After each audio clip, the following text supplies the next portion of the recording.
Preparing for the unexpected can help you build a secure financial foundation. I'm Shane Thomas, guest host of the Power Up Wealth podcast. Today, Sharla Jessop will provide tips to weather financial storms.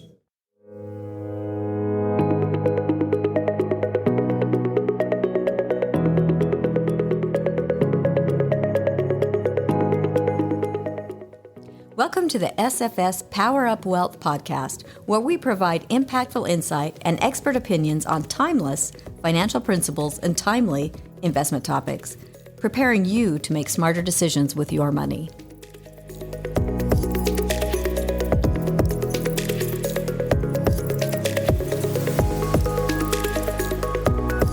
Welcome, Sharla. Thank you, Shane. Sharla is president of Smedley Financial Services, is a certified financial planner, as well as has a behavioral financial advisor designation. Sharla, tell us a little bit about some of these key steps that people can take to set themselves up for having a good financial foundation for the future. You know, there are always habits that we can create that help us. And if we follow these little habits, they make a significant difference over the long term. You know, if you're on a boat and it springs a leak, you're going to want to make sure you have a life raft or a flotation device to help you keep your head above the water. And that same thing or concept can be applied to an emergency fund. If you have an emergency, having a fund that's set aside money that you can get to without restriction, without having to make payments or interest, can help you keep your head above water financially. So what would be an amount someone should have in this emergency fund? This isn't for a new laptop or a bike or a car then, right? No, this is just for emergencies, Okay. Which makes it difficult for people to set money aside thinking, I'm not going to use this. The rule of thumb is you should have 3 to 6 months of net income or expenses set aside for emergencies. This is money that you're not going to touch, you're not going to dip into. It's not for that new gadget you want to buy. Sometimes it's hard to see it sitting there knowing it's not being used. But when we go through periods of time where we're dealing with potential recession, market volatility, maybe someone loses a job, maybe there's an event where they have to have excess money, maybe the car breaks down and they weren't expecting it. Obviously, our car breaks down always at the worst time. Sure.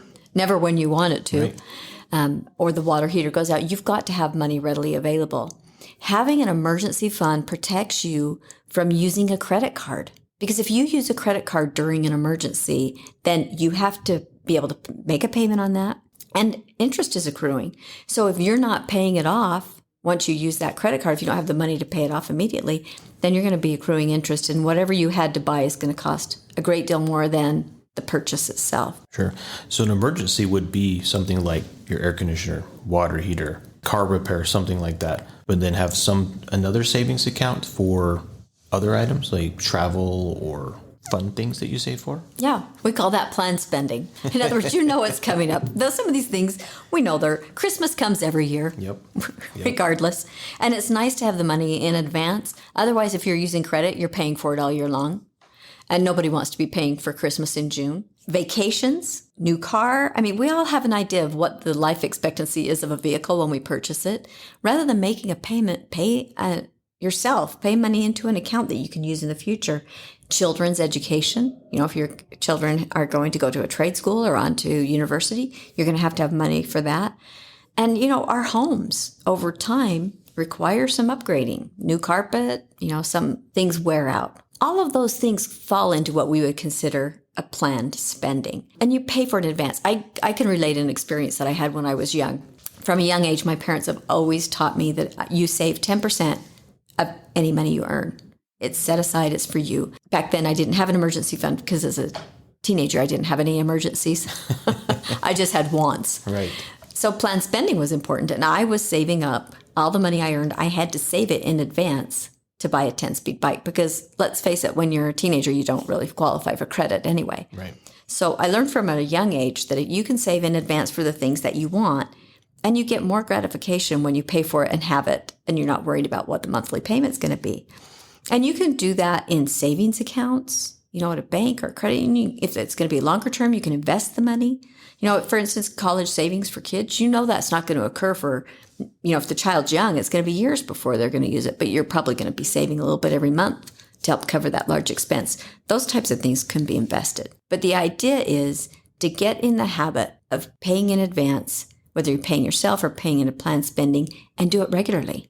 That makes sense to have that set aside and making sure that you've noted it's specific for that item so it doesn't get pulled into other things. Like if you set it aside, like, hey, we're planning to do a vacation and that money goes to it, then save it there and earmark it for that. Don't let it get pulled into grocery spending or out at the movies or other things. So you've got an emergency fund.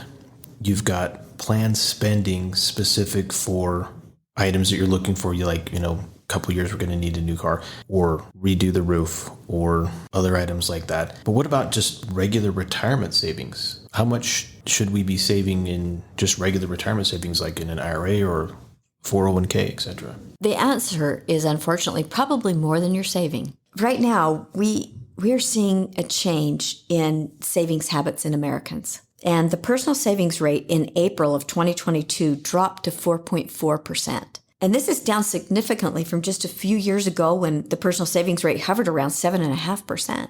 In fact, we've not seen a personal savings rate this low since August of 2010, just as we were coming out of the Great Recession. Many people remember being in that. And savings rates were really low. We'd been through recession. A lot of people had lost jobs, and we saw that. And the shocking thing about this is that 4.4% savings rate that we're seeing right now, that includes everything, including retirement savings. The reason that's shocking is because retirement savings, when you're thinking long-term, you should be planning on saving somewhere between 10 and 15% of your income towards retirement savings. And we're seeing the savings rate at 4.4% for everything. And that sets people up for some challenges in the future. The challenges might be not when I'm going to retire, but if I'm going to be able to retire at all.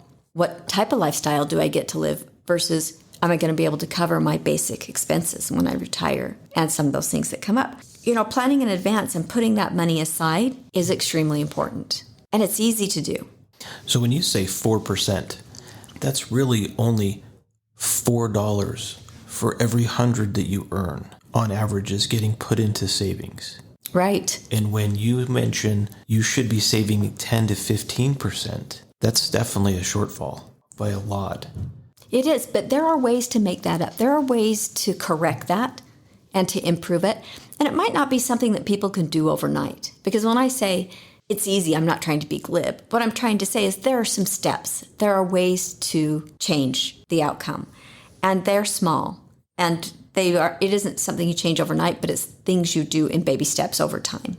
What would be some of those steps that somebody could start with, whether they're young or old? Well, if we're looking at retirement, let's use that as an example, because that's the last thing we touched on. If you're looking at retirement, you may have access to a company 401k, where not only are you going to put money in, but your employer might even contribute in a company match. Put as much as you can away in that account. It comes right out of your paycheck. Before you see it, it happens automatically. It goes into an investment. They have investment options you can choose from, and then it compounds. And the greatest thing about planning for retirement over time is the value of compounding interest.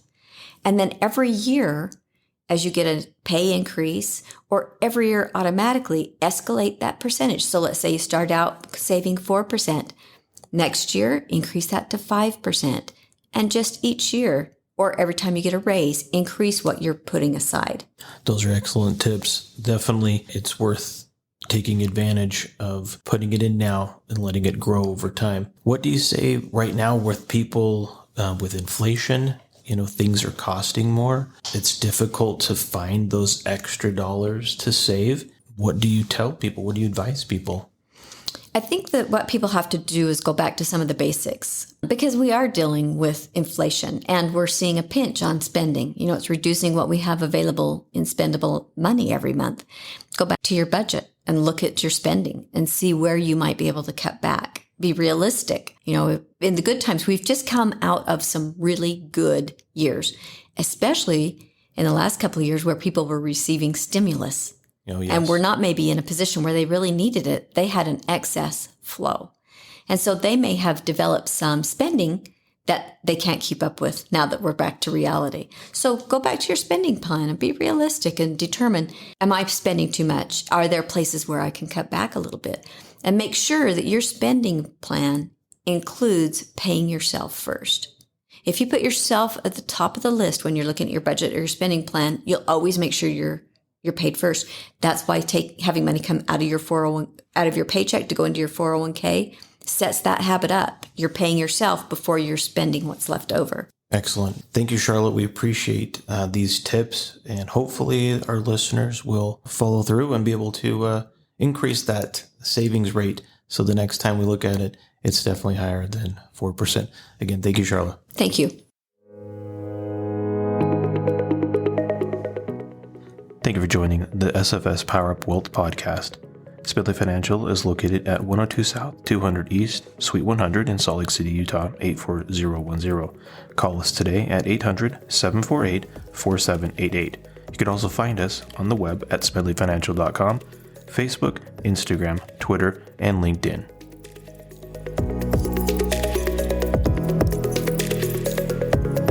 The views expressed are Smedley Financial's and should not be construed directly or indirectly as an offer to buy or sell any securities or services mentioned herein. Investing is subject to risks, including loss of principal invested. Past performance is not a guarantee of future results. No strategy can assure a profit nor protect against loss. Please note that individual situations can vary. Therefore, the information should only be relied upon when coordinated with individual professional advice.